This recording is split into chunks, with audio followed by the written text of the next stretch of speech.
Hello, everyone. I'm super excited to be here. My name is Rimas, Silkaitis, and today we've got a panel of guests here. Let me tell you a little bit about myself. I'm a senior product manager, or a senior director of product management here at GitHub. I'm mostly concerned with how teams and individuals on those teams actually work through the entire software development lifecycle.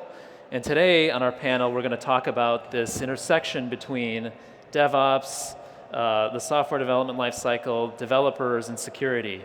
And we're mainly going to circle around the question, whose responsibility is it when you have open source, security, and all of those concerns?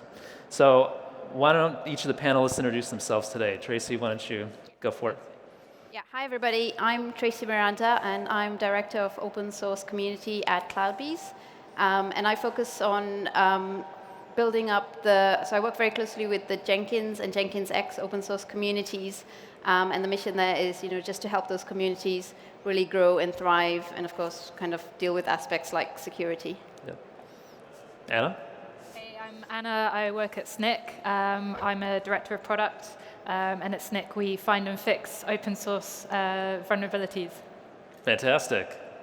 Right. My name is Per. I am an open source manager at Zalando. I am responsible for how we adopt open source software and how we release open source software as well inside of Zalando. Lothar? I'm Lothar. I'm an engineering manager with Moovel. I try to make engineers happy. How's that going? Why don't we give a round of applause and say thank you to our panelists today. Okay, Anna, I'm going to start with you first because your company's recently released, or they actually release yearly, this State of Open Source Security kind of survey, right? In that report, there were two metrics that really kind of stood out to me. The first being there's been an 88% increase in application library vulnerabilities over the last 2 years, and 81% of users believe that developers should be responsible for open source security. So my question, the first one is when you say developers need to be responsible, does that mean staff at companies? Does that mean the folks that are actually implementing open source software? Who is developers in that context?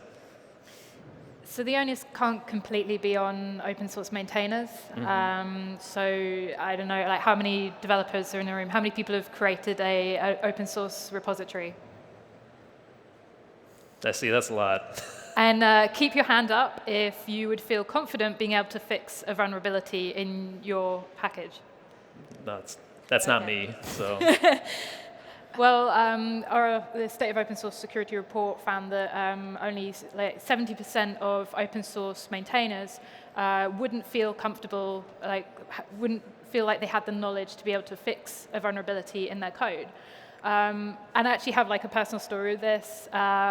Years ago, I set up an open source repository which contained a framework that I'd written, which was a design system.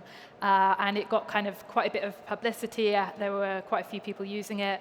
And a few days after I published it, I was checking Twitter, and someone was pointing out that there was a massive vulnerability in it. I found out about this. It was at a weekend, and they wouldn't tell me what it was. They would just say it's really, really bad. So I kind of asked a few of my friends, can you take a look? What are they talking about?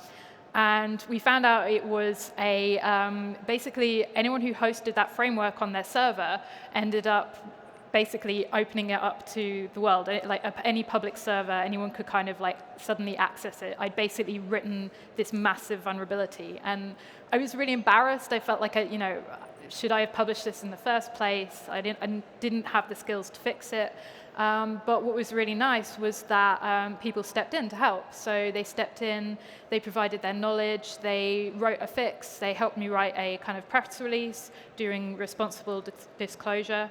And the way that I found out about it was actually quite typical. 48% of people who who do open source find out about a vulnerability in their code via a public channel like Twitter, right. Which really sucks.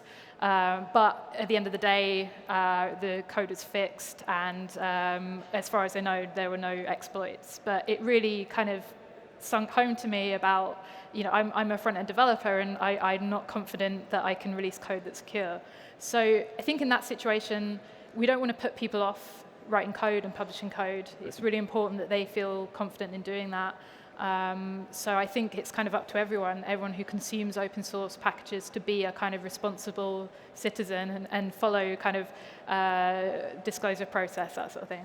So you got this vulnerability and you weren't sure what to do with it. And so what did you do in that time before that fix actually manifested? Did you ask somebody to say, hey, can you fix it? You asked somebody that said, hey, can you fix it for me? I didn't ask, I was immediately offered.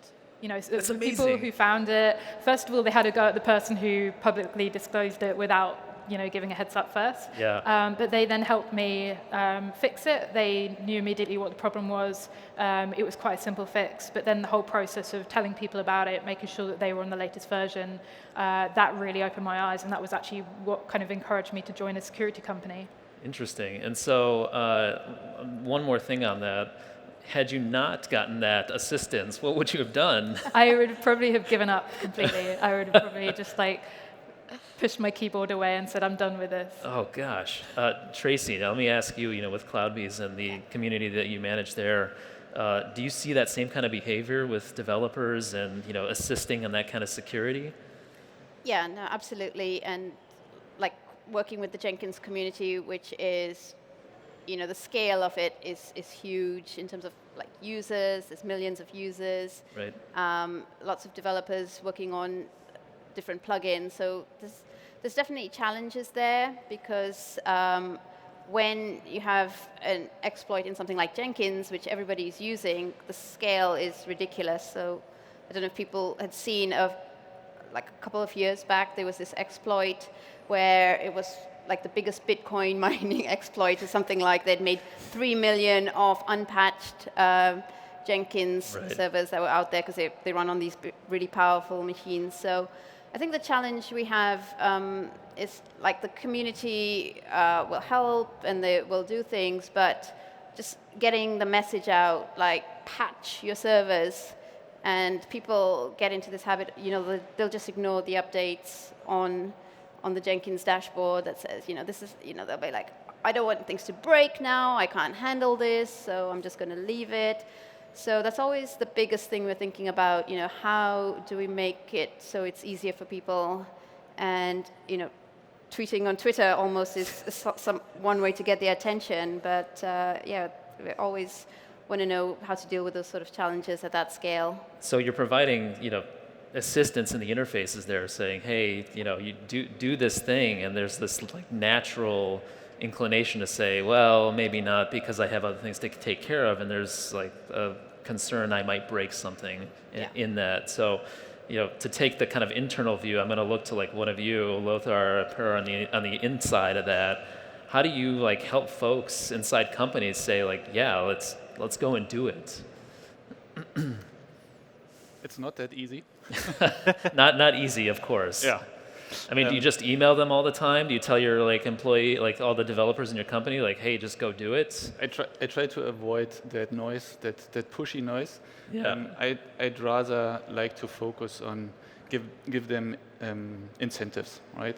Try to build a community within the company, as you do outside with open source communities as well.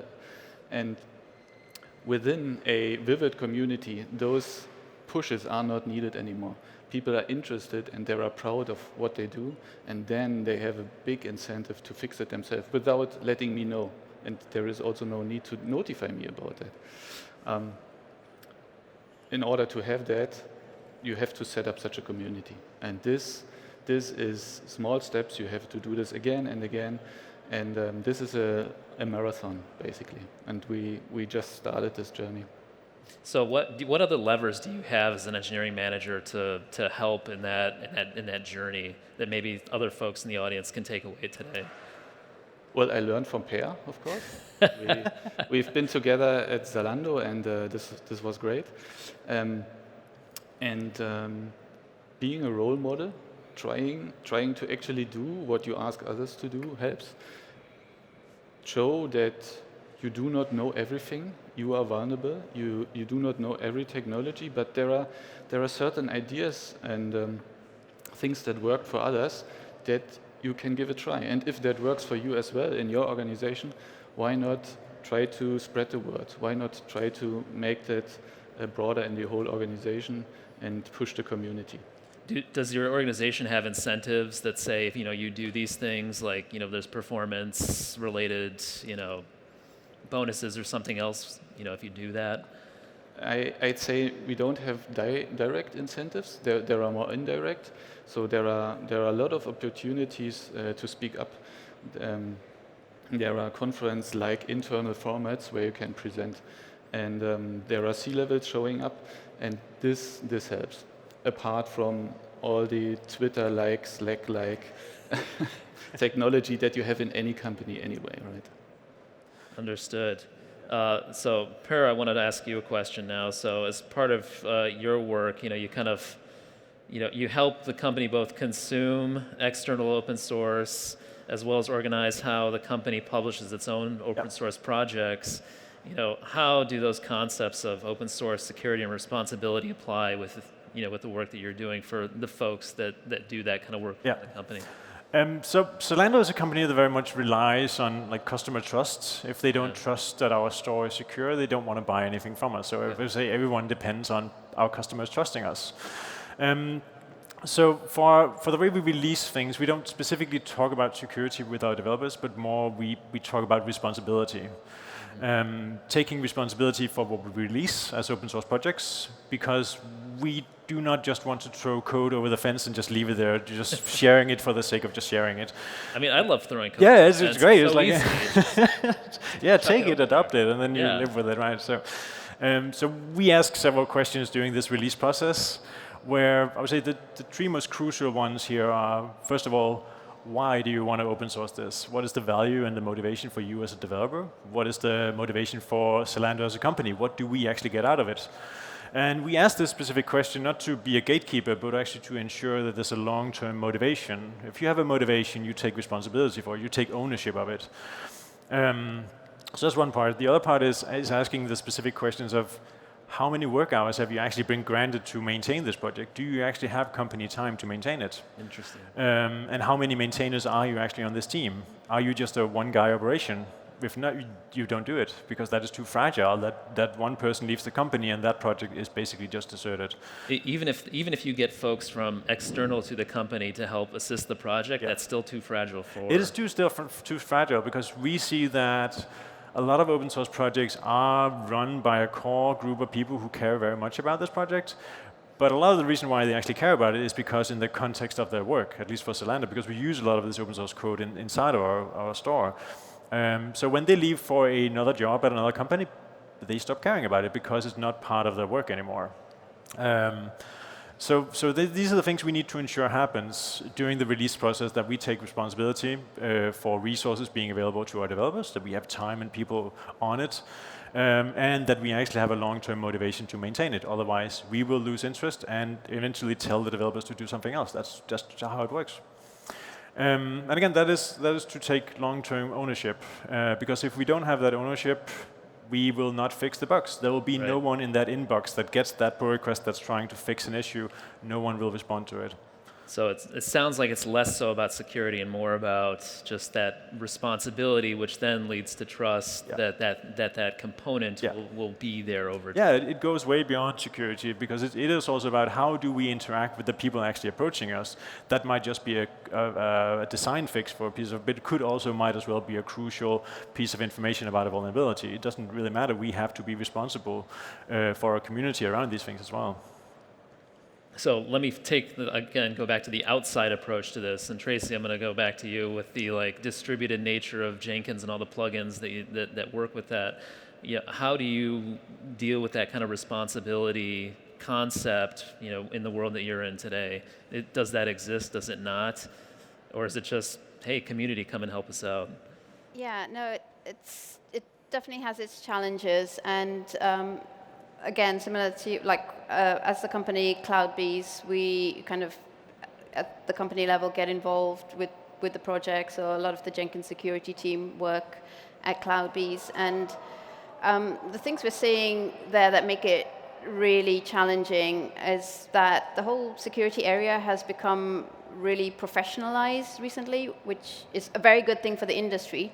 But what that means for open source, so if you take the example of Jenkins, in the history of the project, there have been 8 security vulnerabilities which were reported with coordinated disclosure dates.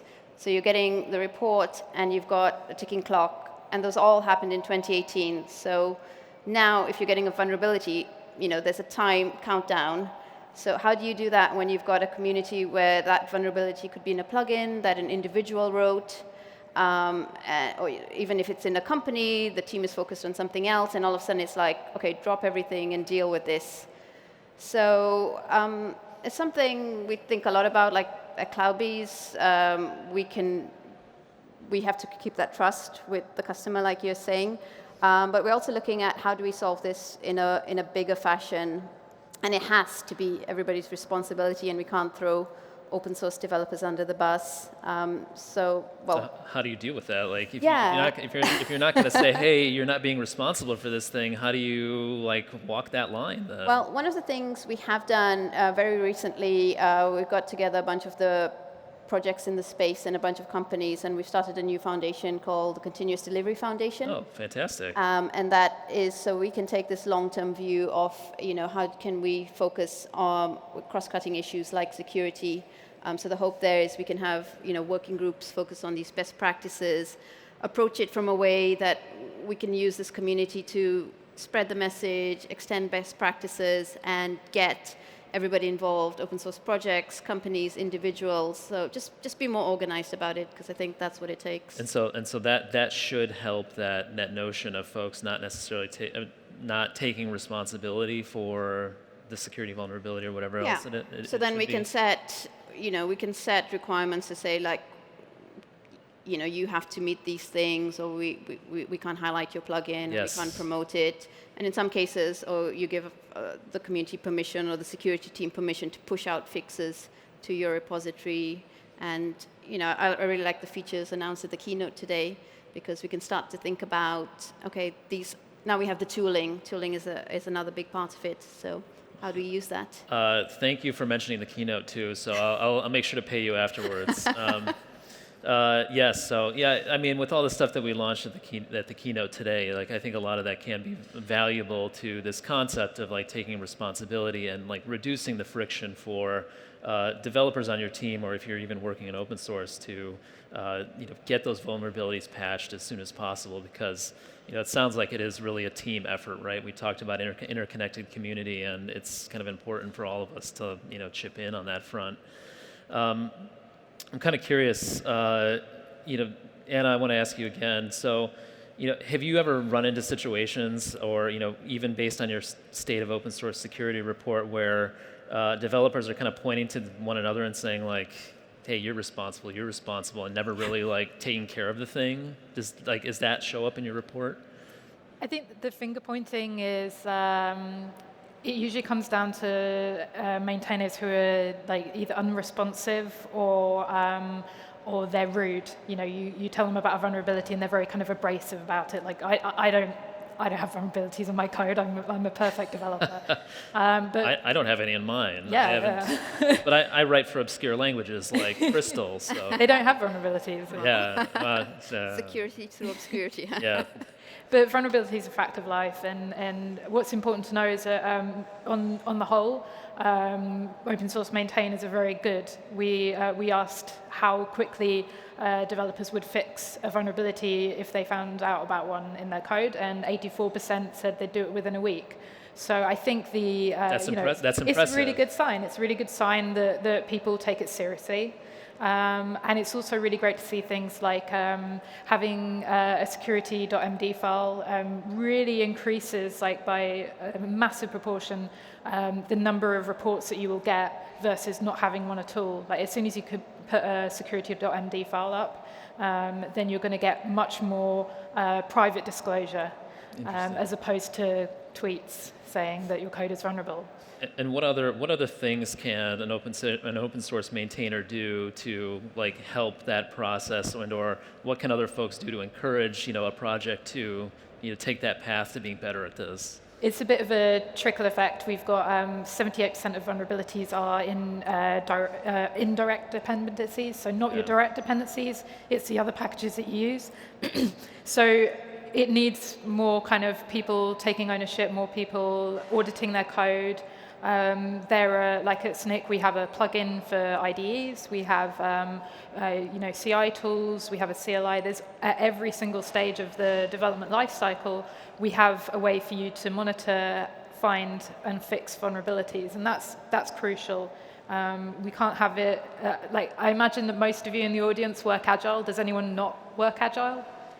Yeah, I thought so. I like how you asked. Yeah. The security team can't be just blocking builds. They don't want to be the gatekeeper. They want to be the superheroes, not the villains. Whereas developers want to feel empowered. They own the code. They don't want someone telling them, no, you can't merge this.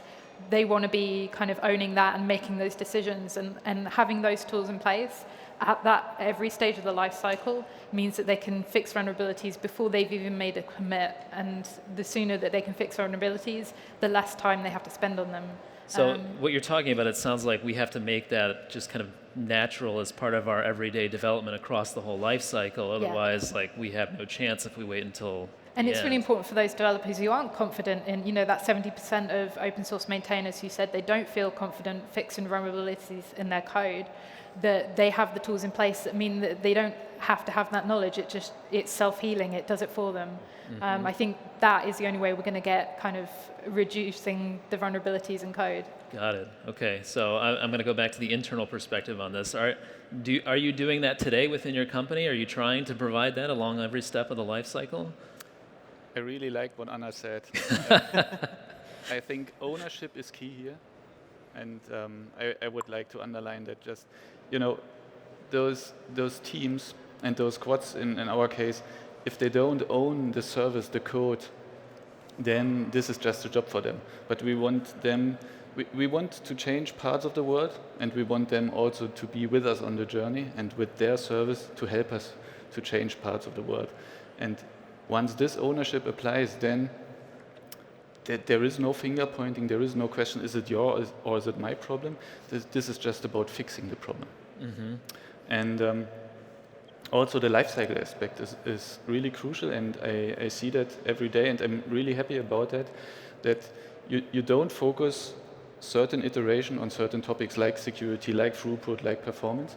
You try to make that an ongoing effort for all those non-functional and functional requirements for all the changes that you do in the code. For those squads I work closer with, they come up with so-called tech talks. So there are bi-weekly iterations where the whole team meets together and we'll talk about all those technical aspects that may not be so much focused on when talking about business requirements and so on and so forth. And this is the squad's way to make sure all those technical considerations are also end up in tickets, as well as business requirements do end up in tickets and have to be provided by the squad on an ongoing basis. Understood. And so, Per, I'm going to ask you, I want to know some details, like how does security remediation work, within the scope of what you do and for the folks that work with you? Yeah. So there's different ways of doing it. So our teams get all their GitHub security alerts, and a lot of the teams just proactively fix these as they come in. Wait, I heard that correctly. You are using GitHub security alerts? Oh, yeah, we're doing. Yeah. Yes. All right. Because we use Great. GitHub Enterprise, and we also use the public GitHub, and and I'll get my money afterwards, I guess. So Thank you so much. But so these teams get notified, and it's a good process for the team, because then they can work it into their sprint planning and so on. Then there's the more critical things, which actually reaches into production and actually reaches our end customers. Right. And our security operations center work with companies like HackerOne and pen testers, and we discover a lot of these vulnerabilities ourselves. And then it goes through like an internal process saying, this is affecting our customers, affecting customer trust, so this must be fixed. So it's like a hard mandate. So there's not a lot of finger pointing here, it just must be fixed. Okay. So I think remediation is interesting in itself, but for us that's rather simple because it just must be done. I think for us the more interesting question is how do you avoid getting to that point? How can you be more proactively aware about what is, when you adopt a dependency, for instance, if you look at an open source dependency, that typically happens in the team itself. They have complete autonomy to do so. And they typically go on GitHub. Right. They look at the projects, they look at the README and say, this looks nice. And then they adopt it, and it becomes part of what they're building. And then it goes into production, and then the alerts start coming. So how do they find those tools to That is the thing. And I think again, I would also like to mention the keynote. It's very nice to see things are getting done. But I think the key thing that's missing here is to be able to assess this before you adopt the dependency. Yes. Developers have very little knowledge, and very little knowledge is exposed to them when they look at a project on GitHub.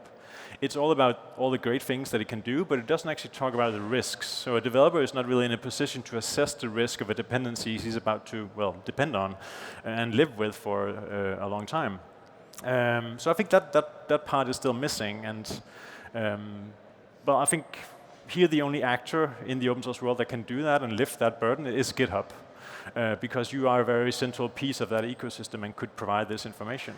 Yeah, I mean, I think the way that we look at it as GitHub is like, we can be central to a lot of where the developer works, like in, my, interests, especially along the entire software development lifecycle, right? But, there are things in other companies that provide services as well that can plug into that entire lifecycle that, are still very important to making sure developers can, yes, Anna, that can actually, get everything that they need to get done along every single step of the way. And, that's what, that's what it means for us to be open and have that interconnected community from the get-go. And then again, this is not to say what Snyk is doing is not good. I think it's great. I just think I would just love to know these things way earlier than when it gets into my CI. I would love to have that developers have this knowledge before they actually do NPM install. That's where I think that is the most valuable thing. The longer you get into the developer journey, the more expensive will it be to fix these security issues that will pop up eventually. You should use our IDE plugin. So I think you two should be talking after this. And if you're not a customer, you might want to figure that out. Okay, so Some ice cream downstairs. Tracy, I want to ask you again. So I want to go to like kind of the broader community. Are you noticing any trends, regarding security? Like, it's been a hot topic, and given today's keynote, it was one of the 3 pillars that we had up there. In your perspective, do you see it, despite all the talk, getting better? Is it getting worse? Kind of give us kind of a state of the union, and then Anna, I'm going to ask you probably the same thing. Yeah, I think we have to acknowledge that up to now, the way as an industry we've dealt with security has been just a trash fire. It's just horrendous. So I think it's really good that we are having these conversations. I think the fact that people are starting to highlight it is a good start, but there's a lot of ground to make up.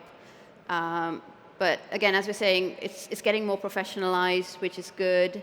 I think once we start doing that, then we start saying, okay, well, how do we do this? And then it comes down to open source, and how are you going to fund the people who are maintaining it? So I think that's the other side of it. Just making sure all these open source projects, which we depend on, can be sustained in the face of these vulnerabilities with ticking clocks and software in everything. So I think it's a good start, and I think if we keep going, like taking it seriously and working together, it just has to happen that way. So to summarize, it sounds like we're on the right path, but we still got a long way to go. Yeah, and just taking kind of a long-term view. And Anna, what do you think? I think it's really great what GitHub is doing. It's really important that security becomes kind of the default. Like you have to go in and turn off the alerts. They're on by default. It's telling you about them. I think there's still a way to go, like what I said earlier about transitive vulnerabilities. Vulnerabilities that are in your indirect dependencies, as well as making sure that we don't make it too noisy. So if we make it too noisy, then people will turn it off, or they'll ignore it. They become desensitized to it. So it's about making sure that every piece of advice we give is actionable, and that action is just seamless. It just works. Speaking of that actionability, do you have any like interesting information on that regard? I mean, do folks like, you know, I don't know, maybe never do anything? I wish I had like the stats off the top of my head, but generally, if it's not actionable, then people won't do anything about it. I would love to hear, Nat was saying earlier about all of the kind of issues that had been opened, all of the kind of notifications that they'd sent about vulnerabilities. I'd love to know how many of those were actually resolved afterwards. So I think as long as you make it easy, as long as it's kind of just part of the life cycle, either you click on a button to fix it or it just fixes itself, opens pull requests, that sort of thing, then I think it's got more chance of catching on and being kind of the standard part of a developer's workflow. And so going to the internal perspective, I'm going to look at the other two folks on the other side of the table. Speaking of that actionability and or prioritization of that, we've been talking about responsibility, but to what extent do you have as like a product philosophy that, hey, we have to fix these things, or we prioritize this above maybe feature requests and things like that? I mean, do you have that level of maybe extrinsic levers that to push the teams to do those things?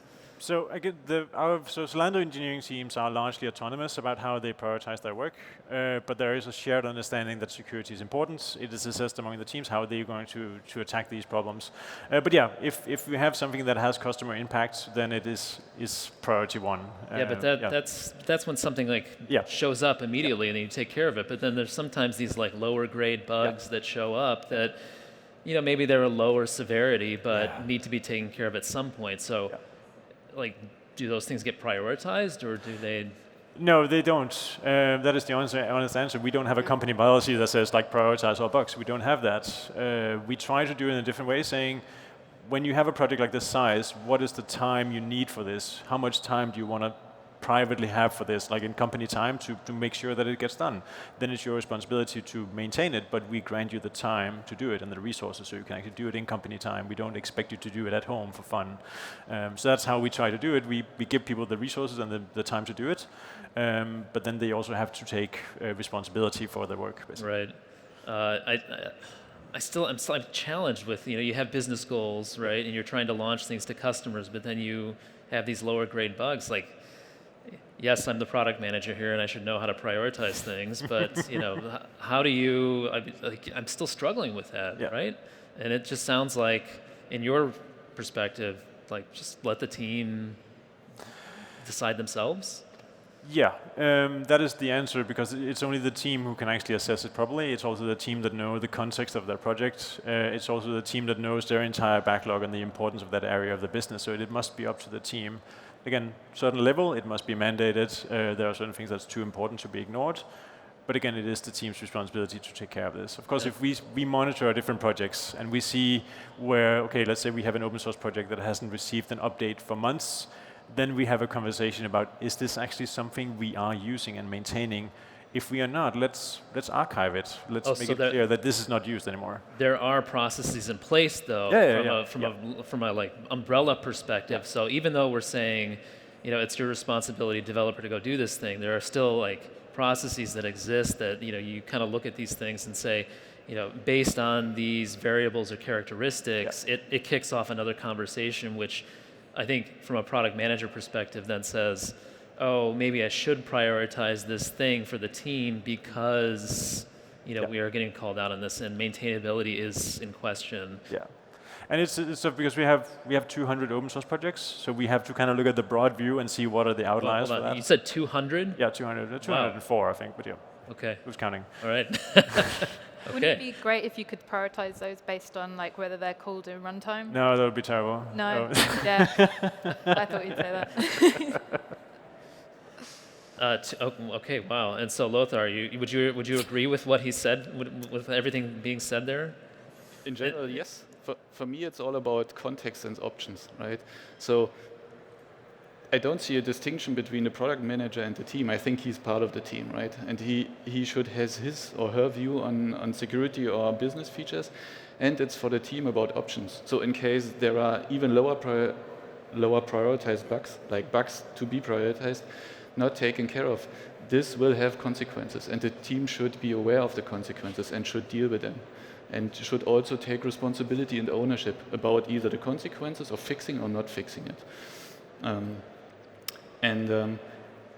This is part of the ongoing engineering effort that happens hopefully in every company, and so this is the way we try to do that. And in terms of context, I want to add another perspective, which is zero friction and seamless. Anna mentioned that already. So those developers I observe and I work with, they are mainly working in free environments. It's either the terminal or their IDE or the source code management system. And I try to reduce the context switches as much as often.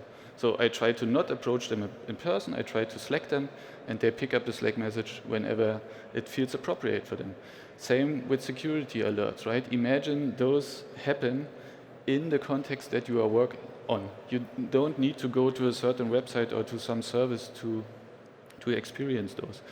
And they are so frictionless, actionable, that you maybe just do one click, or you do just issue one command, and 10 of those get fixed by reasonable recommendations. This is the vision I have. This is even I see that vision happening today with the news today, and I see even more steps toward this seamless, fully integrated options for the engineers, hopefully happening soon. Okay, so we're almost out of time. Any parting thoughts, and I'll go down the line here for the audience today with regard to the topic. So you want to kick us off? It's all about the community. It's about taking care about your co-workers, about your colleagues in the community, and also about the stuff that you are building. Yes, I think the topic of security fits into the larger story about open source sustainability as well.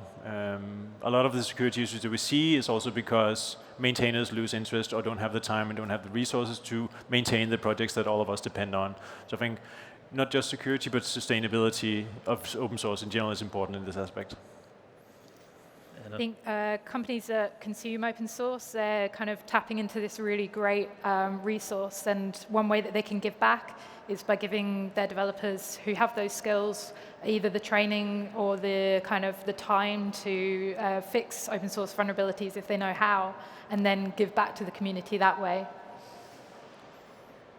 I'll say, yeah, prioritize kind of the long-term security fixes, keep talking about it so it's top of mind for people, and yeah, patch your Jenkins servers, make sure they're up to date.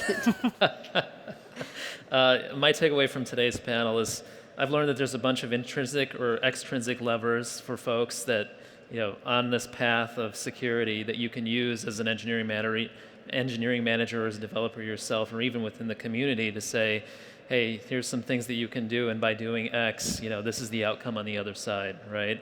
And then the other part of this is like really reducing friction and helping developers understand and assessing risk earlier on in the software development lifecycle.